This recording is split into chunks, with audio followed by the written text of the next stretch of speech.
اگر ایک لحظے کے لیے مان بھی لیا جائے کہ احادیث میں ایسے الفاظ موجود ہیں، مورخین نے یہ الفاظ لکھے ہیں، تو آپ کا ایمان ڈگمگا جائے گا۔ آپ کا ایمان کا معیار کیا ہے؟ ہمارے ایمان کا معیار حدیث ہے، ہمارے ایمان کا معیار تاریخ ہے؟ ہرگز ایسا نہیں ہے۔ ہمارے ایمان کا معیار قرآن مجید ہے، جس کے بارے میں اللہ تبارک و تعالی نے ارشاد فرمایا لا ریب فیہ، اس میں کوئی شک نہیں ہے۔ ہر کتاب میں غلطیاں ہو سکتی ہیں، لیکن قرآن مجید میں کوئی غلطی نہیں ہے۔ قرآن مجید وہ پیمانہ، اللہ تعالیٰ نے قرآن مجید کی صفت 6 پارے میں محیمن کہا ہے۔ محیمن کسے کہتے ہیں؟ محیمن تو اللہ کی صفت ہے نا، حفاظت کرنے والا۔ تو یہاں محیمن کے الفاظ کیوں ہیں؟ مصدقاً، تصدیق کرنے والا ہے قرآن مجید، ومہیمن علیہ، اور محیمن ہے کس پر؟ آپ کے ایمان کے لیے محیمن ہے۔ بہت سی کتابیں آئیں گی، پیمانہ اگر آپ قرآن مجید کو بنائیں گے تو وہ ساری غلطیاں ٹھیک ہوتی جائیں گی۔ جو تاریخ کا حصہ قرآن مجید سے ٹکرائے گا ہم نہیں مانیں گے کتنا مستند راوی ہو۔ جو حدیث کا ٹکڑا قرآن مجید سے ٹکرائے گا ہم اس حدیث کو نہیں مانیں گے، اگرچہ وہ بخاری کے صفحہ اول پر بھی لکھی ہوئی۔ اگر اس کے الفاظ، اس کا معنی قرآن مجید کی آیات سے ٹکرا جاتا ہے نہیں مانیں گے ہم۔ اللہ کے بندو، جن شخصیات کے بارے میں اللہ تبارک و تعالی نے قرآن مجید میں ارشاد فرمایا والسابقون الاولون من المہاجرین والانصار، سبقت پا گئے۔ حضرت عمر فاروق مہاجرین میں ہے۔ اسی طرح حدیبیہ کے موقع پر جب آپ حدیبیہ میں جا رہے تھے، آپ عمرہ کرنے کی گھر سے گئے تھے، جب حدیبیہ کا واقعہ ہوا تھا کہ مشرکین مکہ نے آپ کو عمرہ نہ کرنے دیا، آپ صلی اللہ علیہ وسلم نے حضرت عثمان غنی رضی اللہ تعالیٰ عنہ کو سفیر بنا کر بھیجا تھا۔ افواہ اٹھی تھی کہ حضرت عثمان غنی رضی اللہ عنہ کو کیا کر دیا گیا ہے؟ شہید کر دیا گیا۔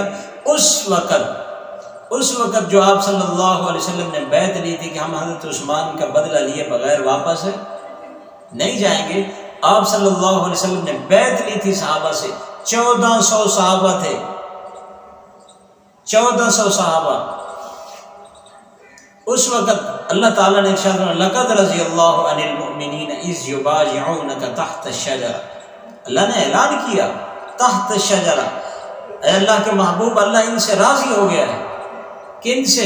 تحت الشجرہ، یہ جو درخت کے نیچے بیٹھ کر جنہوں نے ان یبایعنک، جو اس نے کیا کی ہے؟ بیعت کی ہے۔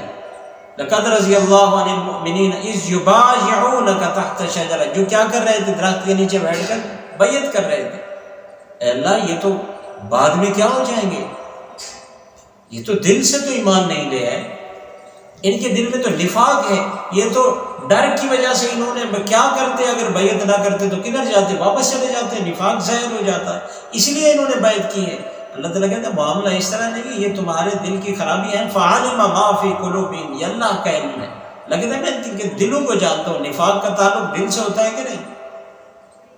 اللہ کا علم ہے، اللہ دلوں سے واقف ہے۔ میں اور آپ آگے کی خبر نہیں دے سکتے، اللہ تو دے سکتا ہے نا۔ فعلم ما فی قلوبہم فانزل السکینۃ علیہم واصابہم فتحا قریبا، یہ اللہ تعالیٰ نے ارشاد فرمایا ہے۔ پھر کیا کہو گے؟ یہ آیتیں کس کے لیے ہیں؟ اولئک هم المؤمنون حقا، وہ سچے مومن تھے۔ صحابہ کے بارے میں تو آپ لوگوں کو مشکوک کر رہے ہیں نا، جی صحابی یہ اس طرح تھا، اس طرح تمسکرہ پن کر رہے ہیں آپ۔ کیا کہیں گے ان آیتوں کا ماخذ کون ہے؟ اولئک هم المؤمنون حقا۔ کیا بتائیں گے لوگوں کو اولئک هم المفلحون کا ماخذ کون ہے؟ کیا بتائیں گے کہ اولئک هم الراشدون سے کون مراد ہے؟ اولئک هم المہتدون سے کون مراد ہے؟ کیا بتائیں گے لوگوں کو؟ قرآن مجید کی تفسیر کیا کریں گے؟ محمد الرسول اللہ والذین معه اشداء علی الکفار رحماء بینہم، قرآن مجید کہتا ہے کہ آپس میں رحم دل تھے۔ آپ نے تو مورخ کی بات مانی کہ آپس میں بڑے جھگڑے تھے ان کی۔ اللہ کہتے ہیں تراہم رکعا سجدا یبتغون فضلا من اللہ ورضوانا، وہ اللہ کی رضا کی تلاش میں چلتے تھے۔ آپ کہتے ہیں نہیں، ان کو تو نفاق تھا۔ اللہ کہتے ہیں تراہم رکعا سجدا یبتغون فضلا، ان کے چہرے سے ان کے سجدوں کے آثار نظر آتے تھے۔ اللہ کہتا ہے ذالک مثلہم فی التوراۃ ومثلہم فی الانجیل، اللہ کہتا ہے ان کی مثالیں میں نے انجیل میں بھی بیان کی ہیں، تورات میں بھی بیان کی ہیں۔ اللہ کہتے ہیں وَكُلًّا وَعَدَ اللَّهُ الْحُسْنَى. آپ کا ایمان، معیار ایمان کیا ہے؟ مجھے سمجھ نہیں آتی کہ آپ کا معیار ایمان قرآن مجید کے علاوہ کسی کو آپ نے بنایا ہے کہ آپ کا معیار ایمان قرآن مجید ہے. اگر تو آپ کا معیار ایمان یہ قرآن مجید ہے تو یہ شکوک و شبہات کیسے ہیں؟ یہ اعتراضات پھر کیسے ہیں؟